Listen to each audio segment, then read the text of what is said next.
Hi friends, food স্টাইলে আপনাদের স্বাগত। আজকের বৃষ্টি হয়েছে, তাই ভাবলাম আজ সন্ধে আমের গুলগুলি বানাই আর আপনাদের সঙ্গে শেয়ার করি। তো চলুন। আমের গুলগুলি বানানোর জন্য আমি এখানে দুটো আম নিয়েছি। এই দুটো আম থেকে যা মাড় বেরোবে তাই দিয়ে আমি গুলগুলি বানাবো। সঙ্গে নিয়েছি কিছু উপকরণ, একটু বলে দিই। নারকেল কোড়া, চিনি, যেহেতু আম টক থাকে তার জন্য একটু চিনি দিয়েছি স্বাদ বাড়ানোর জন্য আর টক কমানোর জন্য। আর ময়দা নিয়েছি, ময়দাটা প্রয়োজন অনুসারে ব্যবহার করব। আর নিয়ে নিচ্ছি গুঁড়ো দুধ, একটু সুজি, আর নিয়েছি কালো জিরে, পানমৌরি, লবণ আর বেকিং পাউডার। এখানে আপনারা এলাচও ব্যবহার করতে পারেন। আর ভাজার জন্য সাদা তেল নিয়েছি। এখন আমি আমগুলোকে ভালো করে ছাড়িয়ে নেব।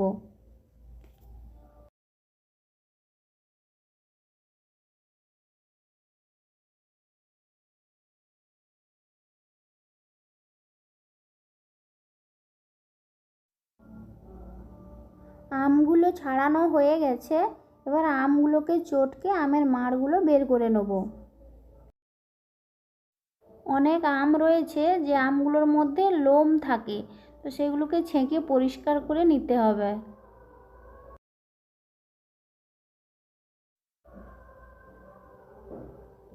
এখন আমি যে উপকরণগুলো নিয়েছিলাম সেগুলো আমের মাড়ের সঙ্গে দিয়ে ভালো করে মিশিয়ে নেব।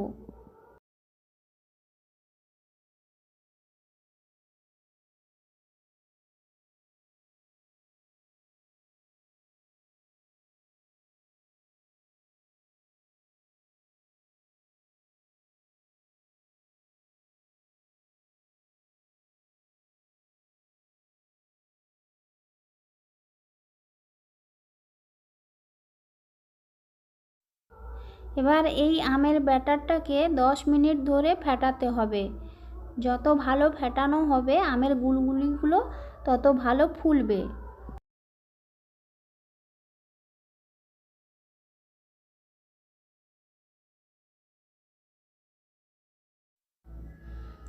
এখন ব্যাটারটাকে আমি ঢাকনা দিয়ে 10 মিনিটের জন্য রেখে দেবো। 10 মিনিট হয়ে গেছে, এবার আমি ব্যাটারটাকে আবারও একবার ফেটিয়ে নেব, কারণ এই ব্যাটারের মধ্যে অনেক বায়ু ঢুকে গেছে, সেগুলোকে বের করে দিতে হবে।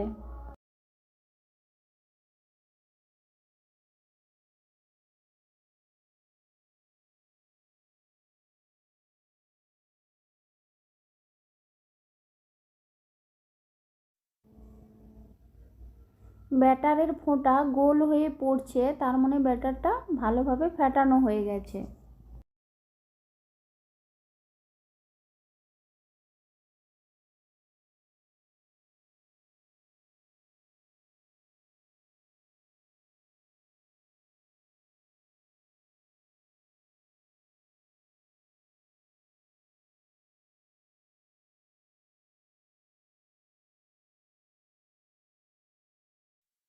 এখন তেলটা ভালোভাবে গরম হয়েছে কিনা তা বোঝার জন্য ব্যাটারের একটা ড্রপ আমি তেলের উপর ফেলে রাখলাম।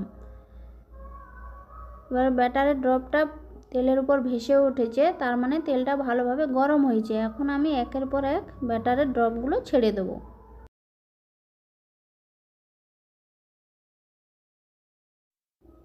এবার এই গুলগুলিগুলোকে মাঝে মাঝে নেড়ে চেড়ে দিতে হবে, না হলে নিচে লেগে যাওয়ার সম্ভাবনা থাকে।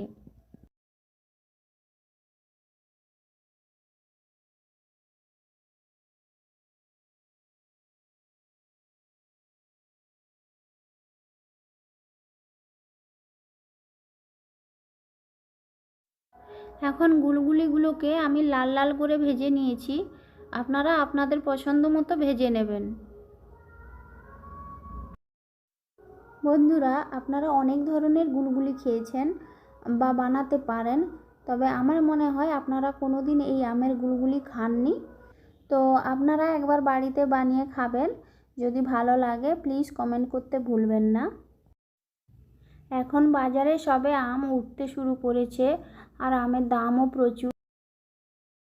নিয়েছে, তাই আমি অল্প পরিমাণ কিনেছি। বৈশাখ জ্যৈষ্ঠ মাসে আম পেকে যায়, তখন আমের দামও কমে যায়, তখন প্রায়ই আমি আমের গুলগুলি বানিয়ে খাই।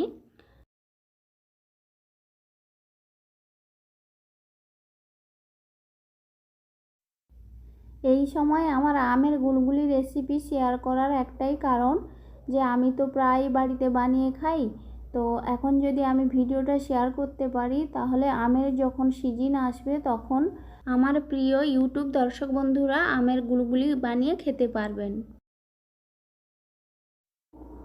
বন্ধুরা, আমার বাড়ির পাশেই অনুষ্ঠান হচ্ছে, তো বেশ কয়েকদিন ধরে মাইক বাজছে।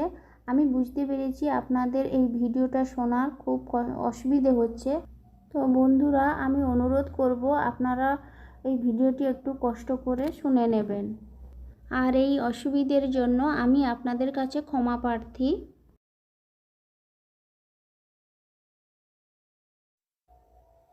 আপনারা যখন গুলগুলি ভাজবেন, সে যে ধরনেরই গুলগুলি হোক না কেন, ব্যাটারের ড্রপগুলো কড়াইয়ের গা বরাবর ছাড়বেন, তাহলে ব্যাটারের ড্রপটা যত নিচের দিকে যাবে ব্যাটারের ড্রপটা গোল হয়ে যাবে।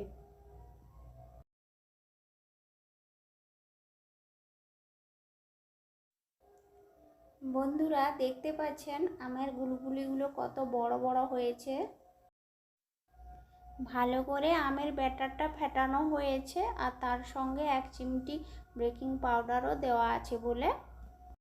বন্ধুরা আমার সব গুলগুলিগুলো ভাজা হয়ে গেছে, তো আজকের ভিডিওটা এই পর্যন্তই। আবার দেখা হচ্ছে নতুন কোনো ভিডিওর সাথে, ততক্ষণে ভালো থাকুন, সুস্থ থাকুন, আর ভিডিওটি ভালো লাগলে অবশ্যই সাবস্ক্রাইব করবেন, আর বন্ধুদের মধ্যে শেয়ার করতে একদম ভুলবেন না।